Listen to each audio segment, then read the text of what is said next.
Shalom, selamat pagi Bapak Ibu Saudara, kita jumpa kembali dalam Manna Rema. Sebelumnya kita akan sama-sama mengawali dalam doa.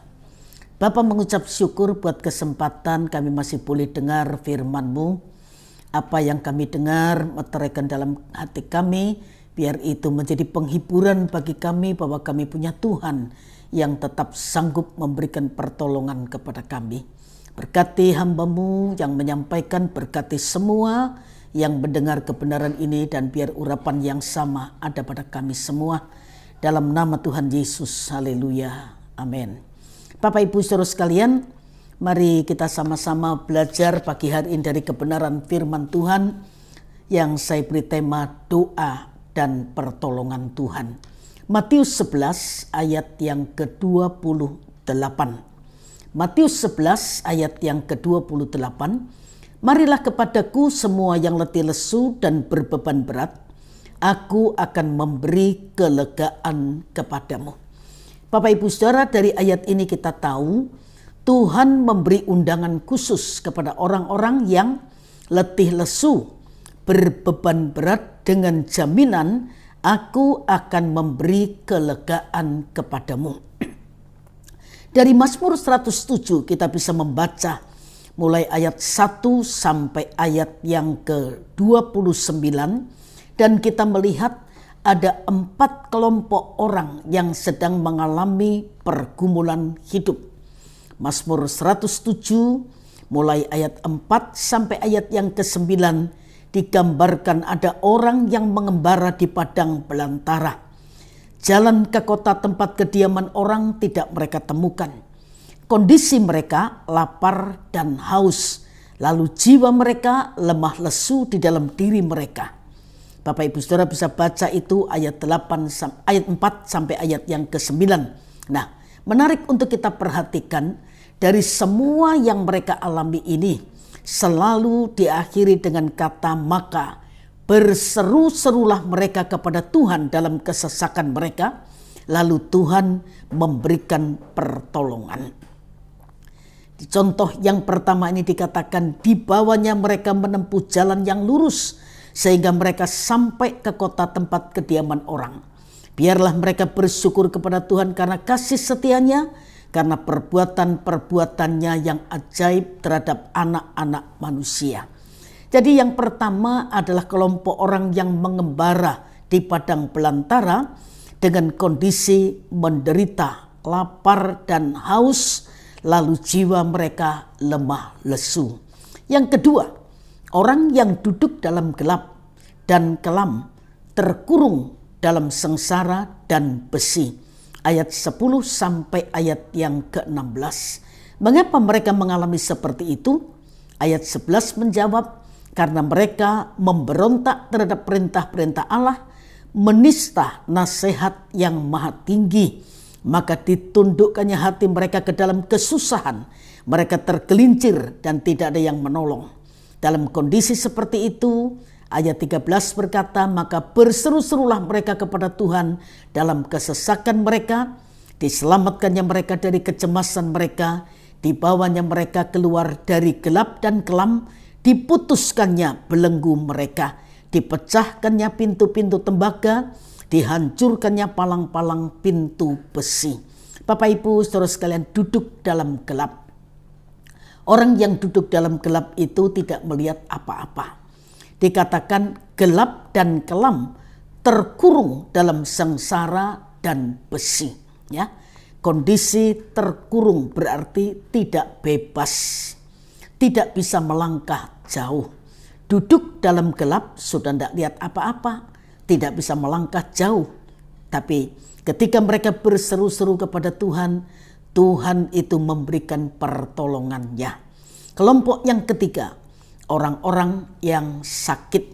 Ayat 17 sampai 21 berkata, ada orang-orang yang menjadi sakit oleh sebab kelakuan mereka yang berdosa dan disiksa oleh sebab kesalahan-kesalahan mereka. Mereka muak terhadap segala makanan dan mereka sudah sampai pada pintu gerbang maut. Bapak Ibu Saudara sekalian, kita jangan buru-buru menghakimi orang kalau ada orang sakit, ya. Memang Sakit bisa timbul karena dosa. Sakit bisa timbul karena kecerobohan kita dengan pola makan, dengan gaya hidup. Tapi sakit bisa dipakai untuk menyatakan kemuliaan Allah seperti apa yang dialami oleh Lazarus. Ingat, kita tidak dipanggil untuk menjadi hakim, tapi kita dipanggil untuk menguatkan, memberkati, dan menolong mereka yang dalam kesukaran. Ayat 19 berkata, maka berseru-serulah mereka kepada Tuhan dalam kesesakan mereka, diselamatkannya mereka dari kecemasan mereka. Ayat 20 perhatikan, disampaikannya firman-Nya dan disembuhkannya mereka. Jadi firman ini bisa menyembuhkan. Firman Tuhan berkata, hati yang gembira adalah obat yang manjur, tapi semangat yang patah itu mengeringkan tulang. Kelompok yang keempat dikatakan orang yang mengarungi laut dengan kapal-kapal. Ayat 23 sampai 29 ya. Ada orang-orang yang mengarungi laut dengan kapal-kapal, yang melakukan perdagangan di lautan luas. Mereka melihat pekerjaan-pekerjaan Tuhan dan perbuatan-perbuatannya yang ajaib di tempat yang dalam. Ia berfirman, maka dibangkitkannya angin badai yang meninggikan gelombang-gelombangnya. Mereka naik sampai ke langit dan turun ke samudera raya. Jiwa mereka hancur karena celaka. Mereka pusing dan terhuyung-huyung seperti orang mabuk dan kehilangan akal. Dari ayat 23 kita bisa melihat orang bekerja bukan hanya di darat, di kantor, di rumah tangga. Tapi di sini dikatakan orang yang mengarungi laut dengan kapal-kapal. Ya, bekerja di laut, di udara, ya, di darat, ya. Lalu dikatakan ayat 25, ia berfirman maka dibangkitkannya angin badai yang meninggikan gelombang-gelombangnya. Bapak Ibu Saudara sekalian, tidak pernah ada badai yang terjadi dalam hidup kita di luar kehendak atau seizin Tuhan. Tuhan membangkitkan angin badai, ya. Tapi nanti kita akan melihat Tuhan yang sama yang membuat badai itu juga diam, ya.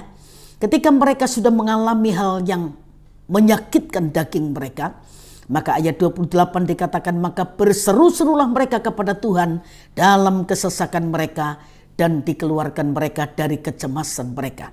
Perhatikan ayat 29 dikatakan, dibuatnyalah badai itu diam sehingga gelombang-gelombangnya tenang. Lalu mereka bersukacita sebab semuanya reda dan dituntunnya mereka ke pelabuhan kesukaan mereka. Kalau Bapak Ibu Saudara jeli membaca Alkitab, di kitab Ayub pasal 38 ayat yang pertama, Ayub 40 ayat 1. Menarik untuk saya perhatikan karena ayat itu berkata, dari dalam badai Tuhan itu menjawab Ayub.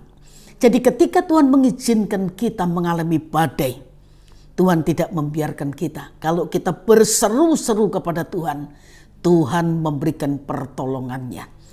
Memang pemazmur berkata, kemalangan orang benar itu banyak, tapi Tuhan meluputkan mereka dari semuanya itu.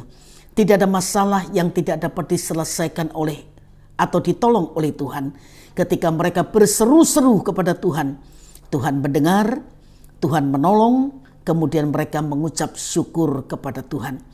Jadi Bapak Ibu Saudara sekalian, doa dan kemurahan atau pertolongan Tuhan itu seperti dua timba dalam satu sumur. Ketika doa dinaikkan, jawaban Tuhan turun. Ketika doa dinaikkan, mujizat Tuhan terjadi. Sebab itu jangan abaikan undangan Tuhan yang manis dan penuh kasih, karena kehendaknya kita hidup dalam kelegaan.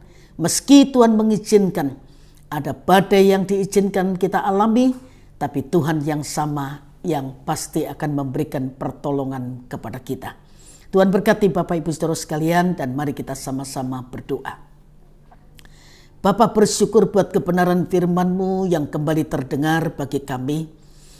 Kami sadari hidup kami penuh dengan pergumulan, tetapi bersyukur karena kami punya Tuhan, penolong yang selalu setia untuk memberikan pertolongannya kepada kami. Terima kasih, meteraikan firman-Mu dan terjemahkan lebih dari yang hamba-Mu bisa sampaikan.